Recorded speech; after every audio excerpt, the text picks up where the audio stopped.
Vitya Diaries Chapter 9, The Wolves. The next few practices were weird. I focused on my skating, just working on getting the backward and forward spin switching down, and ignored Yorgi as best as I could. I didn't want to face him after that little meltdown. Boys weren't supposed to cry, princesses weren't, either. Not that he knew what I was, and not that I'd ever tell him. If crying was bad, being a princess was probably 1,000 times worse.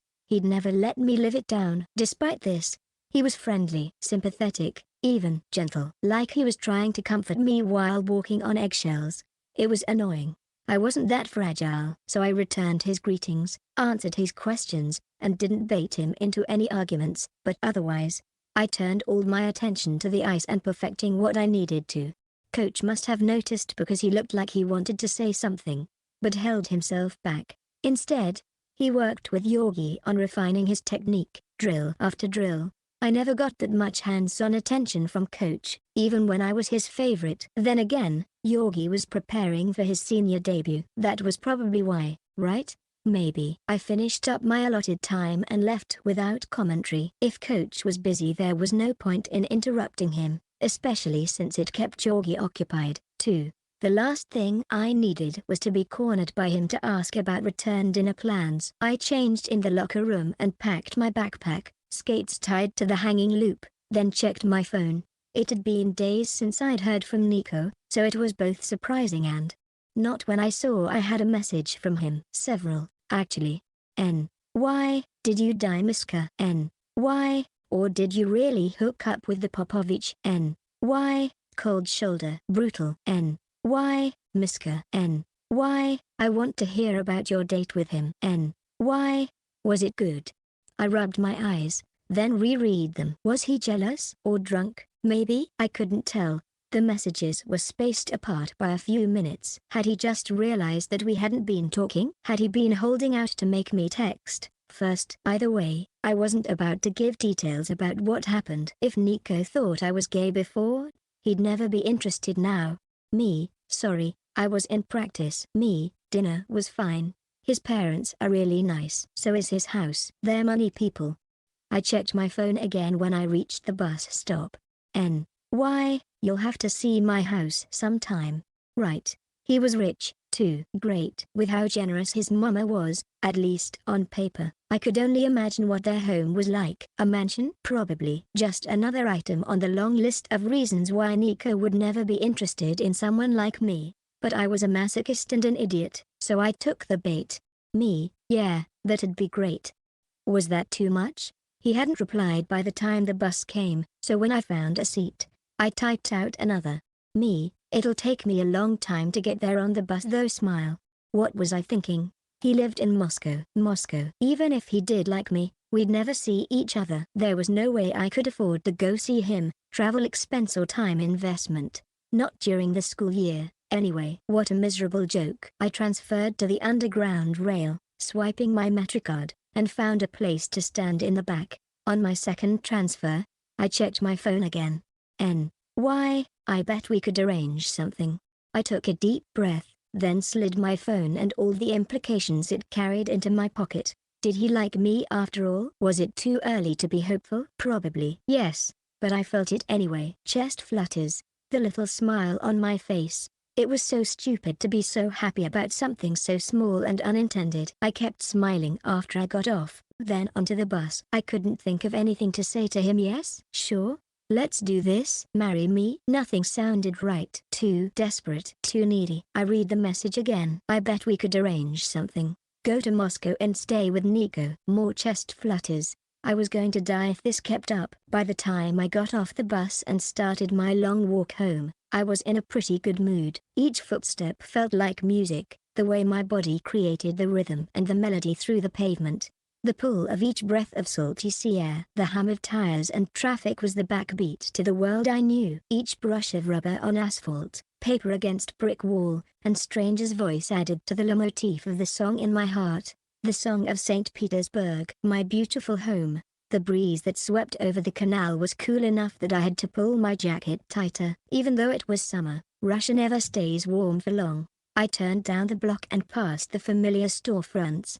pleased that I wasn't having to reference my map at all. When I got to the antique store, I peeked inside to see if my little owl and cat friends were still there. They were, albeit covered in a thin layer of dust. Even so, I was smitten. There had to be a reason that I kept coming back to them. If they weren't too expensive, I'd buy them in a heartbeat. I checked the sign on the door, which confirmed that the shop was still closed as ever. The convenience store, though, was lit up in neon, open 24 hours. I looked at my phone.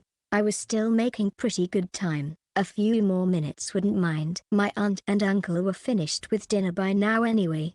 They probably wouldn't even notice if I was a little late. Backtracking, I went into the convenience store.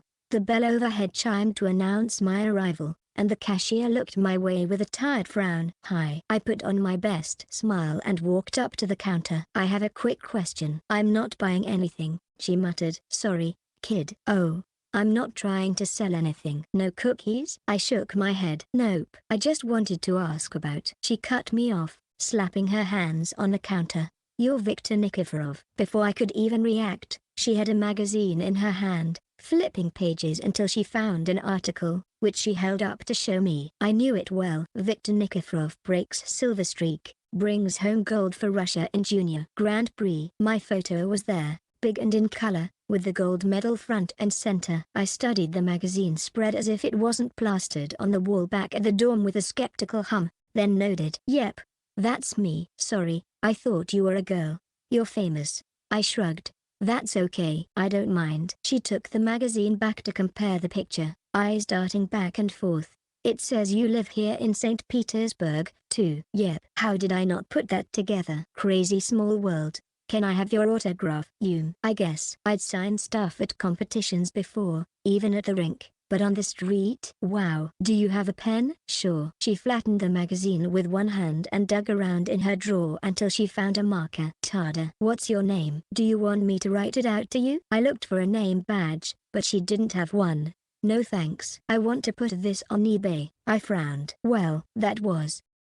At least I'd be able to check the listings to see how much it went for later. Okay. I signed it with my name and a big heart like always, then passed it, and the marker, back to her. "There you go." "Thanks, Viktor." "Vitya, you're so cute." "Sure. Thanks." "So what can I do for you?" "Anyway, I'm not supposed to sell alcohol to anyone under 16. She paused. "But I might make an exception for you. A good thing to keep in mind, I guessed. Do you know anything about the antique shop next door? It's always closed when I come by." "Oh, yeah, the guy who runs it is never in. He lives nearby. Just opens it by appointment, mostly." She reached under the counter and pulled out a stack of business cards, which she thumbed through. "Let's see. Yeah, this is the guy you want to call if you're looking to get in. Honestly, he's just asking to get stolen from." I took the card from her. It was bent from the rubber band that kept all of the cards in place, but old and faded besides. I turned it over in my hands, rubbing it between my fingers, then put it in the zipper pocket of my jacket. "Thanks. I'll give him a call." "No problem, Vitya." She sighed, looking me over again, smile lopsided and sort of dazed. I knew that look well. It was the one girls gave me when they couldn't decide if they wanted to hug me or braid my hair, a common problem at the academy. Girls. "Okay. Well, see ya." She reached out. "Wait. Can I touch your hair?" Guess she decided. I leaned over the counter. "Just for a second." I said it with a smile, but it was always reluctant. Hair was tough to manage, especially long hair, and the shampoo and conditioner I used wasn't exactly cheap, either. Lilia had been right about using the good stuff, which meant that people always wanted to touch it. Sometimes it was nice, but hands were dirty, especially strangers' hands. "It's so soft," she said. I pulled away. "Thank you, gorgeous."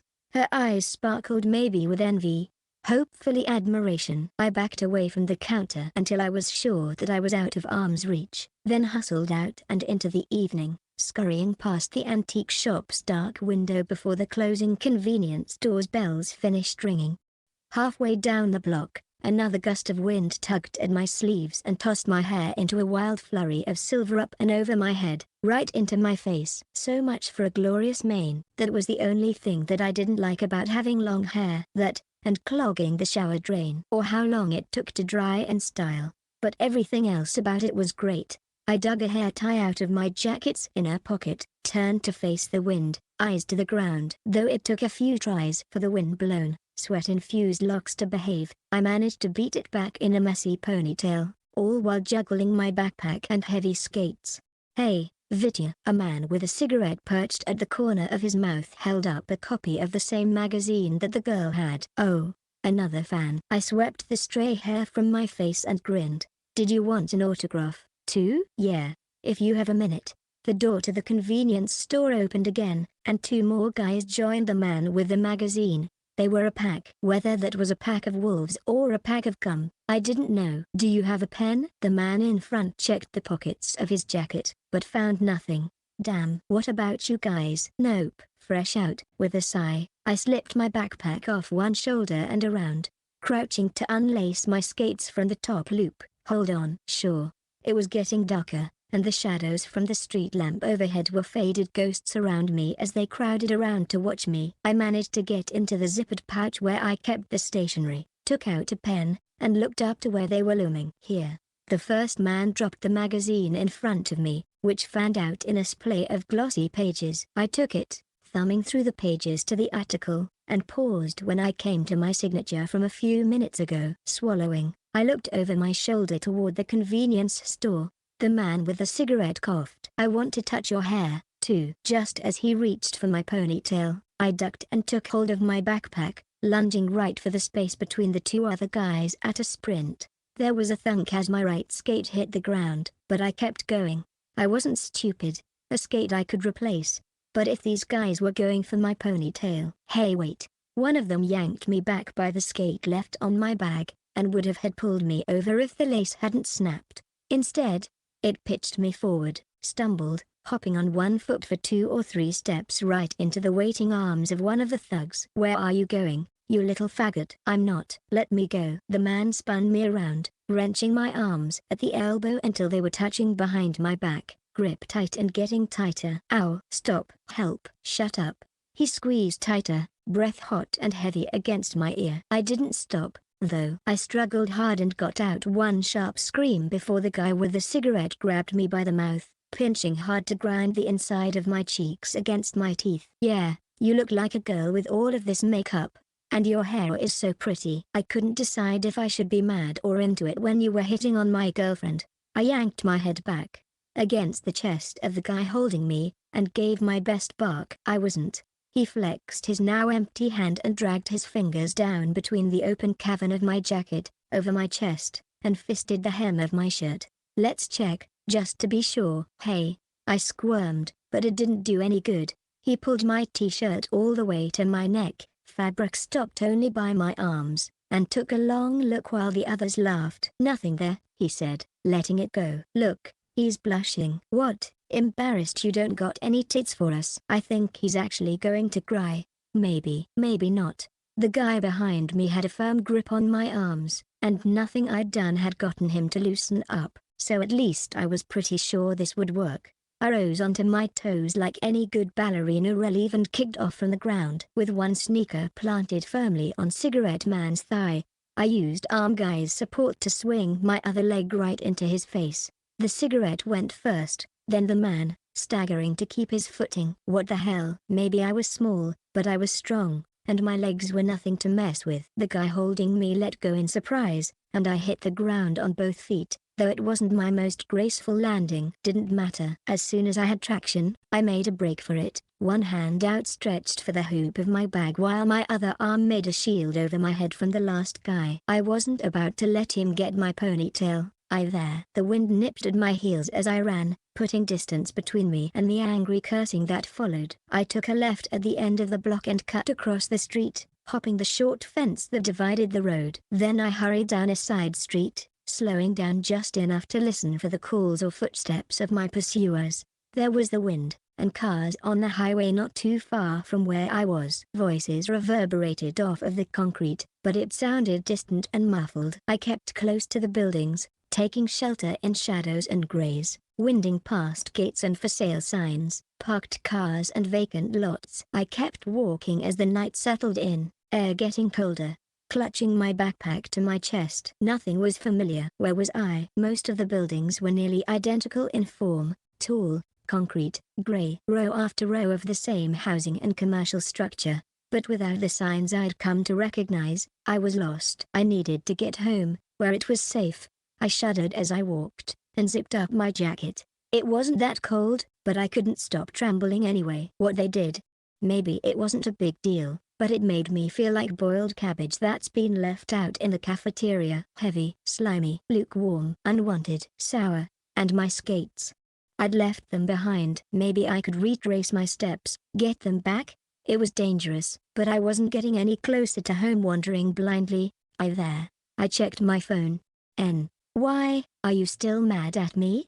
If I had Nico with me, he'd keep those guys away. He was tall and broody, they'd probably be scared of him. Or maybe they'd just assume that I was his girlfriend and leave us alone. But he probably had a car. He could have just driven me home. I cut through another so-called park, doubling back from what I hoped was just a few blocks over. Even if I could just find the right side street, I could get my uncle to go back with me for the skates. I just needed to get home. Hey, there he is. I stopped short and turned on my heel, running through the grass as fast as I could, then hugged the corner of the building to make a break for it down the street. If they found me on one of these streets, there'd be nowhere for me to run, no doors to duck into, nothing but apartment windows to scream at. I had to hurry. I couldn't get caught. I turned at the end of the block and kept running, head down, legs pounding pavement. I knew at least one of the guys was chasing me, so if I could get past them. Vitya, welcome back. Cigarette was waiting for me in a doorway. I changed directions and ran into the street with just a prayer that I wouldn't get hit by any cars. I didn't have time to look.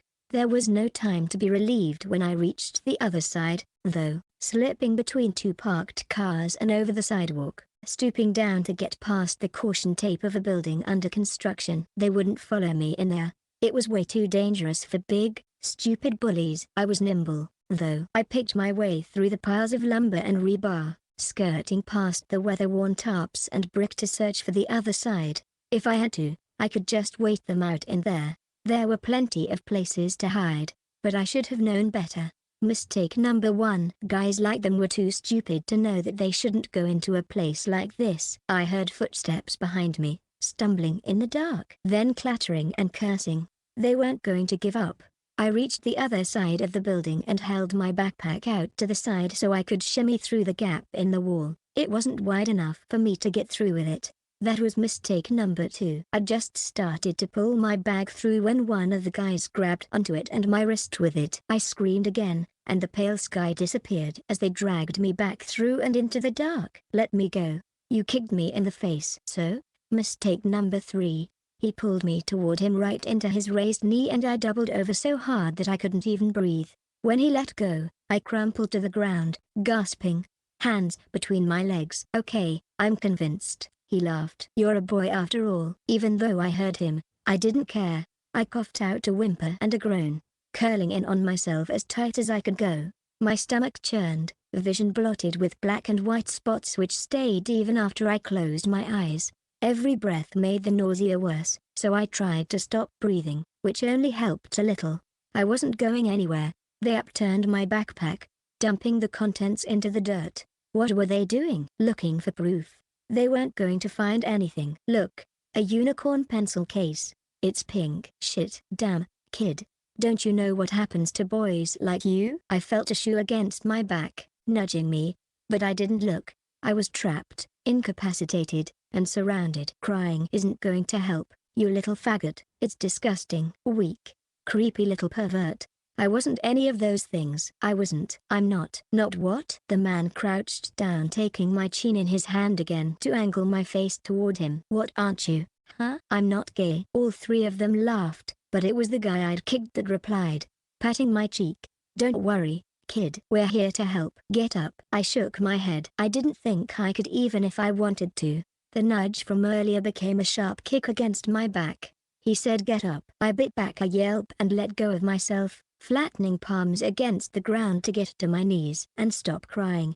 It's so pathetic. Like I could control that. I couldn't stop shaking. Please let me go. The one who held me earlier grabbed the collar of my jacket and yanked me to my feet. but my legs buckled. They weren't having any of this nonsense. He grabbed the other half of the collar and the front of his shirt in one of his beefy man paws and hauled me back up. Look, kid. It's our civic duty. It's true. Nothing personal. I'm just a kid. I choked out. They didn't care. Not then, or when I screamed from the pain of my wrist when they threw me against the wall, or even after my head was bleeding. No one came to my rescue. If they heard, they didn't care. I'd seen things like this on the news and in the papers before. I just never thought, even with everything else, that I'd be one of them. I was young. I was small. I wasn't predatory or even that flamboyant. I didn't even have a boyfriend. It was only when I'd stopped crying that they let me go. Ordered me to get out and get straight. Said they'd be watching out for me. That they'd give me a head start to run this time, but only because I wasn't grown up yet. I managed to scrape myself off of the ground and limp back through the gap, body stiff and aching, and forced myself to move. Maybe they'd chase, maybe they wouldn't, but I wasn't going to leave that up to chance. I went blind, shuffling quickly to put distance between us. I couldn't go home like this. I didn't even know how to get home, but if my aunt and uncle saw, they'd freak out and the black iron gate of a church caught on the tear in my jacket, stopping the sob that was rising in my throat. When I pulled free, wiping my eyes, the gate was open just enough to slip through. I'd never been in a church before. Not when it wasn't a historic monument or whatever. I checked over my shoulder, no one following. No one around at all, and snuck in. Every step was enough agony that I couldn't even begin to guess what all was wrong. I needed help. Somewhere to hide, and then I could call Coach. The door into the chapel was unlocked, letting me in without a fuss. It was dark except where the stained glass windows let the soft twilight shine on the cross and the Christ figure on it. I'd read the Bible before, but I didn't know what to believe. But if he was really anything like the man I'd read about, with parables and miracles, he wouldn't mind if I hid out in one of the pews, would he? We shared a birthday. He'd probably watch out for me. Once I picked a pew to lie on, out of sight from the doors. I fished my cell phone out of my pocket. The screen was cracked, but still working. I didn't need the screen to call Coach. I had his number memorized. He picked up after a few rings, but by then I was crying again. Coach. Yes, Vitya? His voice was tense, as if he were trying to practice patience with me. It broke what was left of my heart. I'd never meant to be any trouble. See, can you come get me? Each word caught in my throat, hindered by the gripping torment in my chest. I don't know where Coach. He was silent for a few seconds, long enough for me to cough out another sob into my sleeve, and when his voice came back it was deep and serious. Where are you, Vitya? A church. I don't know which one. I was almost home. Please, Coach. Are you safe? For now, I think. Stay there. I'm on my way. I set the phone aside and buried my face in my arms. Coach would find me. He would help. It was going to be okay. I was just supposed to wait for him. I could do that. I could trust Coach. I just had to wait it out.